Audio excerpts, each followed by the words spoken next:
first con for Supernatural. Were you warned about sci-fi fan? Convention?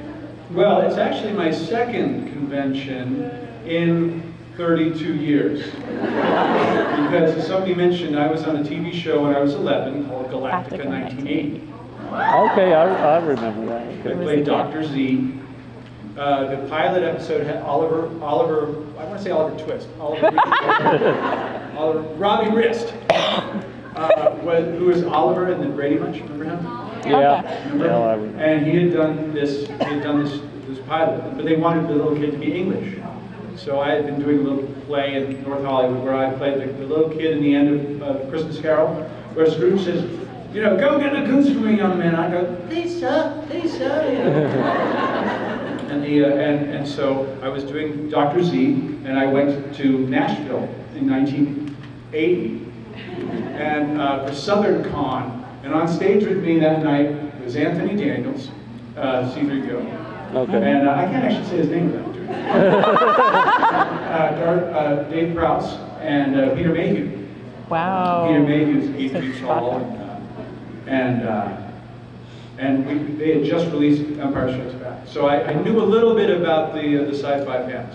Now what's cool is in those days, that was all like newsletters and all mail and like ads and magazines and things like that. I mean, you guys are so fortunate. And I think we all know that the internet has come around, because now you can have a weekend like this where you get everybody at one time. You guys have actually shown up at a big enough size, and Creation has a good enough relationship with the show that you're able to get everybody in one weekend. It's just staggering.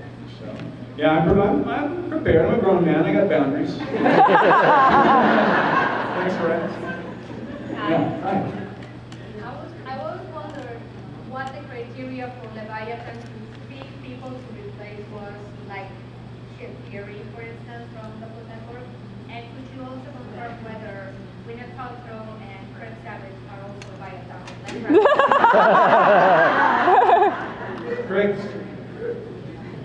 Gwyneth Paltrow and Fred Savage are also Leviathans? Frank said so.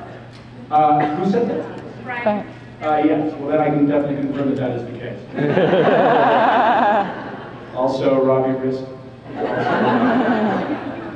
The criteria that a Leviathan will choose, I think it's pretty simple. It's who for our agenda, it was certainly who could get us the furthest, who was the most powerful. I mean, Dick Roman had the ability to influence an awful lot of people, and when the master plan was to create all these death farms for feeding, it just made sense that it would be a politician, you know, rather than say a game show host. Although it could have been Oprah, could have been Oprah. Just to throw a Chicago thing. But yeah, I think that's also, yeah, he's also delicious. Crunchy on the outside, chewy on the inside. You also would make a tasty stew. Oh my God, I did not just say that. My tastier there. Hi. Hi. I forgot my question. All right. Well, thanks for coming. Okay. If Dick Roman had the choice between eating Paris Hilton, or spending, let's say, one night with the trickster, what would he do? One night with a trickster? Yeah, one night with a trickster. No meat on her bones. He needs a sandwich. I hope it was worth it.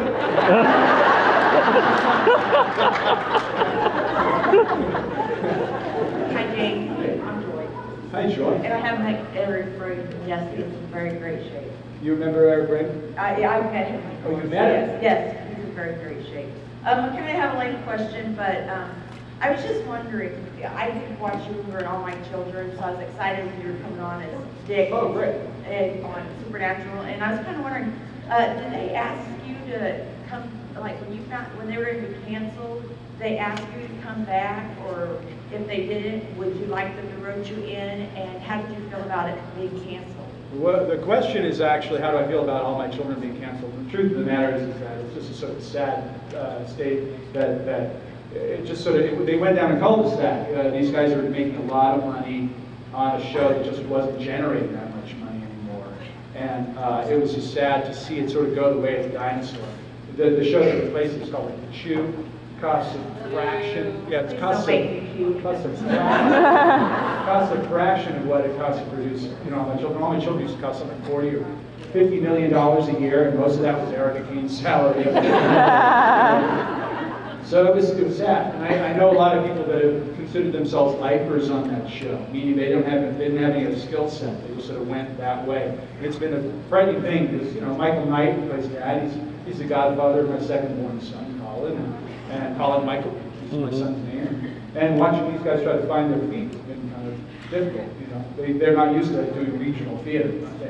If they would ask you to make an appearance, would you have I would made an have, appearance? yeah, but they didn't. I wish they would have. Yeah, I would have. That made me mad. Yeah, me too. They have a lot of people to bring back, you know what I mean? I know. Did Kelly Ripa come back? She didn't come back. Kelly Ripa and her husband did make an appearance. They did. on the show. They did. Okay, let's be thrown by. Right.